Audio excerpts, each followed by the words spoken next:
I'm not bad, bitch. Oh, I don't care. I'm not hurt. Boo boo, who you trying to fool? Yes, you do care. Yes, you're hurt.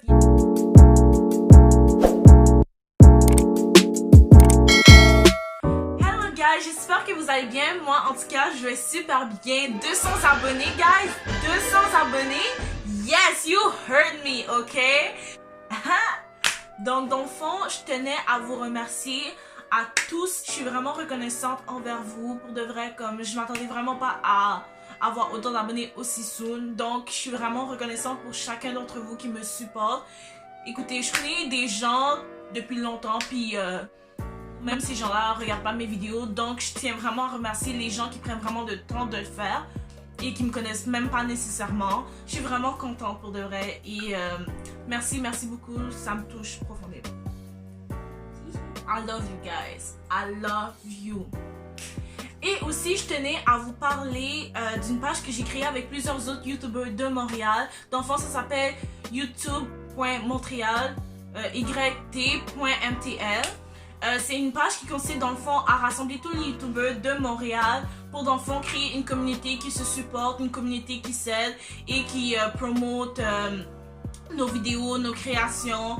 Donc dans le fond, si ça vous intéresse, vous pouvez aller follow la page, aller like la page, aller support your local babies, guys, cause on est plus fort unis. Donc j'apprécierais vraiment beaucoup. Et la page fonctionne actually vraiment bien en ce moment. Les gens sont vraiment down et je suis vraiment reconnaissante pour ça. Dans le fond, la vidéo d'aujourd'hui, c'est moi qui vous donne des conseils par rapport à comment deal avec un break-up, comment surmonter un break-up, you name it, ok? C'est important pour moi de vous transmettre les leçons que j'ai apprises à travers cette expérience-là. J'espère vraiment que tu ne traverses pas cette situation-là, mais si ça s'applique à toi, honnêtement, écoute du début jusqu'à la fin et j'espère que je vais pouvoir t'aider. I got you. You hear me? I got you. I got you. Je te promets que, pas du jour au lendemain, mais que éventuellement, t'iras mieux. Ok? I've been there, done that. Tout d'abord, c'est vraiment important de comprendre les 5 phases du deuil. Ça s'applique n'importe quand il y a une situation qui t'affecte négativement. Tout d'abord, on a la phase du déni. Le déni, c'est quand tu nies qu'il y a une situation qui t'est arrivée parce que, oh, je sais pas là, comme tu veux juste pas l'accepter. Donc, dans le fond, t'es comme genre, ok, non, ça s'est pas passé, c'est même pas vrai, non. Donc, ça, c'est la phase du déni. Ensuite, il y a la phase de la colère. La phase de la colère, c'est quand tu réalises, oh shit, ok, cette situation-là est arrivée, but no! I'm gonna kill you. C'est quand tous tes sentiments de colère font surface. Après ça, on a la phase de la négociation. C'est quand tu essaies de chercher des solutions pour régler la situation, mais on sait tous que vous allez juste pas revenir ensemble, ok? C'est quand tu essaies de reach out le gars pour régler le break-up. Après ça, on a la phase de la dépression. La dépression, c'est quand t'es comme, ok, shit, comme ça n'a pas marché, j'essaie de nous réconcilier, puis là tu pleures dans ta chambre, dans le noir, tous des sentiments de tristesse font surface, c'est quand t'es juste plus capable de faire autre chose. Ok, je vais pas exagérer, mais c'est quand cette situation-là va affecter plusieurs facettes de ta vie. Et après ça, on a la phase de l'acceptance. C'est quand tu dis, bon, ok, cette situation-là est arrivée, je peux plus rien faire pour changer qu'est-ce qui s'est passé.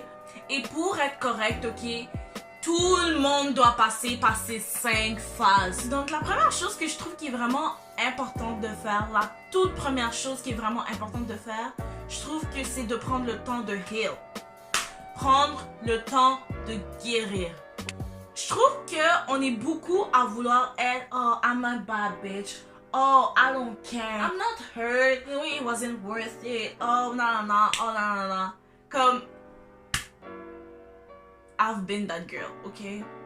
Boo boo, who you trying to fool? Yes, you do care. Yes, you're hurt. C'est pas d'agir comme si c'était pas le cas parce que éventuellement ça va te rattraper et ça va te fouetter. Ça va te fouetter comme. No, you are. Oh! À ce moment-là, tu vas juste exploser, honnêtement. C'est mieux que dès le début, tu t'assumes qu'est-ce que tu ressens et que tu prends le temps de heal. Que tu assumes que genre, ok, je suis en colère, ok, je suis triste, ok, genre, il m'a vraiment blessé, ok, non. Il faut que tu prennes le temps de ressentir tes émotions et de les accepter. Parce que c'est tout à fait normal. C'est tout à fait normal d'être hurt. C'est tout à fait normal de care. You can care. You know, you can. You actually can. Et c'est correct de pleurer. Prends le temps de pleurer. Prends le temps d'écouter de la musique triste. They ask you how you are, you just have to say that you're fine when you're not really. Prends le temps de parler avec tes amis. Ce qui mène à mon prochain point. Ne t'isole pas. Ne t'isole pas. Il y a une différence entre t'isoler et prendre du recul. Je m'explique. S'isoler, c'est quand tu parles plus à personne, c'est quand tu n'occupes plus personne, c'est quand tu restes dans ton lit, dans le noir, whatever, et que genre tu tombes vraiment en dépression bas, ok? Laisse les gens qui veulent t'aider, t'aider. Laisse les gens qui veulent être là pour toi, être là pour toi. C'est important que tu restes pas toute seule dans cette situation-là. Comme oui, tu as perdu quelqu'un, mais ça veut pas dire que tu dois perdre tous les gens qui sont autour de toi. Make sense? Après avoir pris le temps de guérir, après avoir pris le temps de ressentir qu'est-ce que tu avais à ressentir, je trouve que c'est vraiment important de réfléchir à pourquoi ta relation s'est finie. Tout arrive pour une raison. Il y a sûrement une raison qui a fait en sorte que justement, là vous en êtes arrivé à ce que genre la relation finisse. Une relation pourrait se terminer pour plusieurs raisons. Soit que les feelings étaient juste plus là, puis que ça marchait juste pas entre vous. Soit que vous étiez juste pas à ce niveau-là encore. Ça pourrait arriver pour plusieurs raisons. Mais là, je parlais dans le cas où la relation était juste toxique. Donc dans le fond, si la relation était toxique, il faut que tu te dises, ok, quel aspect de notre relation faisait en sorte qu'on soit toxique, ok? Peut-être que c'était ton ex-partenaire qui était toxique ou peut-être que c'était toi qui étais toxique. Si c'est le cas où ton ex-partenaire était toxique, c'est vraiment important que tu réalises sa valeur parce que des fois quand on est en couple avec la mauvaise personne, on oublie souvent notre valeur, on oublie souvent à quel point on vaut le coup et on settle for less que qu'est-ce qu'on mérite, ok?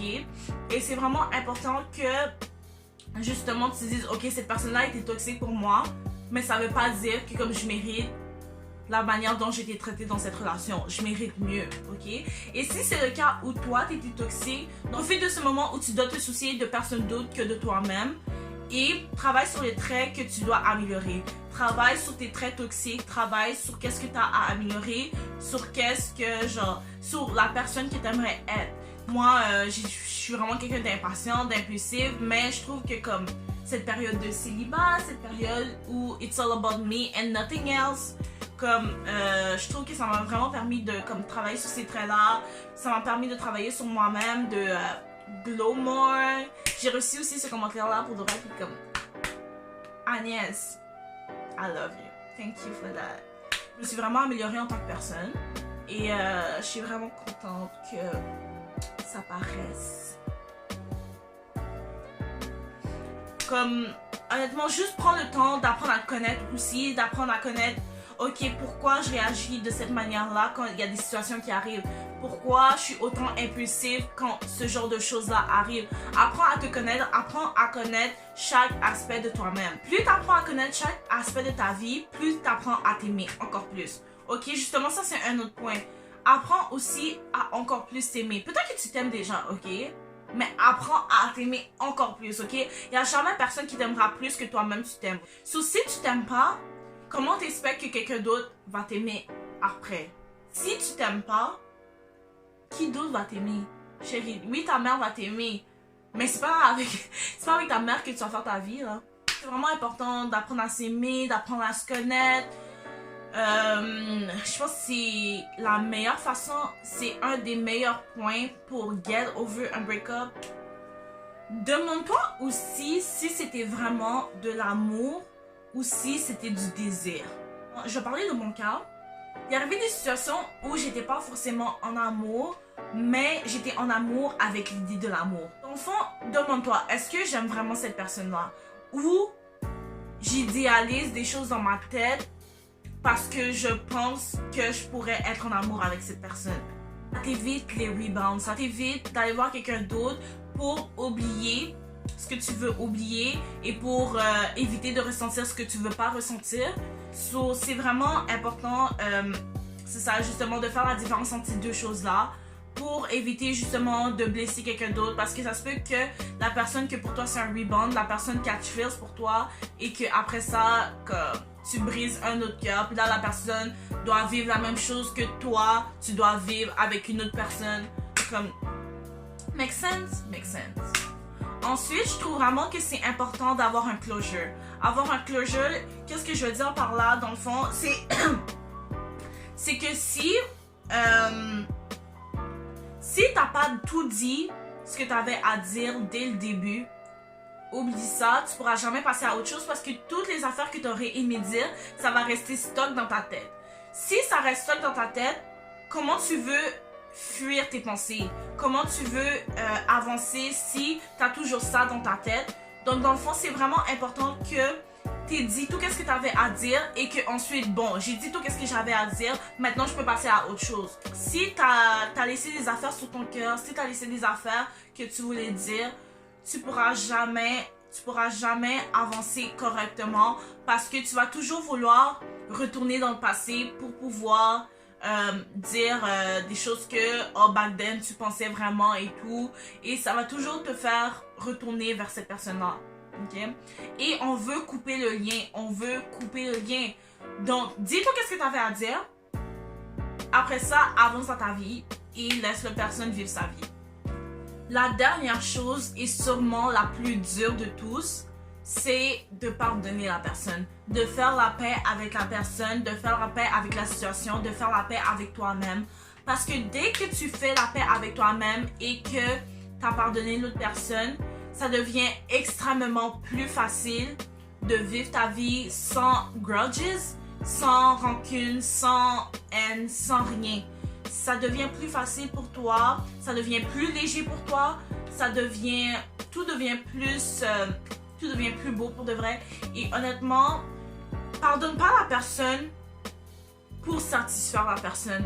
Pardonne la personne pour toi-même. Pardonne la personne pour te permettre de justement voler de tes propres ailes et justement te permettre d'avancer dans ta vie, pour te permettre ce succès-là. Tu mérites ce succès-là, tu mérites de get over cette personne-là, tu mérites d'être heureuse encore, tu mérites d'aimer correctement après, parce que dès que t'as pas get over un break-up, ça devient dur d'aimer quelqu'un d'autre après ça. Permets-toi d'avoir la chance de pouvoir re-aimer quelqu'un correctement, parce que oui, c'est possible de re-aimer après que ton cœur a été brisé. I'm telling you. Dès que t'as des grudges, ça veut dire que la personne est encore dans ta tête et qu'elle a encore du pouvoir sur toi. Tu veux pas lui permettre ça. Pardonne cette personne-là. Fais la paix avec la situation. Fais la paix avec toi-même. Et je te promets que éventuellement, tout va bien aller. Tout va bien aller. Donc j'espère vraiment que les conseils que je vous ai donnés vous ont été utiles. Si vous vivez cette situation-là, je tiens vraiment à vous dire que vous n'êtes pas toute seule. Il y a des gens qui sont là pour vous. Je sais que comme des fois c'est facile de banaliser la situation quand c'est pas toi-même qui la vis. Donc si tu vis cette situation-là et que tu sens que tu es toute seule dans ça, honnêtement, t'es pas toute seule. S'il y a personne d'autre qui veut venir t'aider, viens m'inbox dans mes DM. Je vais venir t'aider, je vais venir te conseiller, ça va me faire plaisir, honnêtement. J'espère vraiment que tu vas prendre le temps de passer par ces étapes-là correctement. Guys, n'oubliez pas de vous abonner à ma chaîne, de like, de comment, de share, de subscribe. Tout ce que vous voulez, n'oubliez pas de le faire. And see you soon, guys. Ah!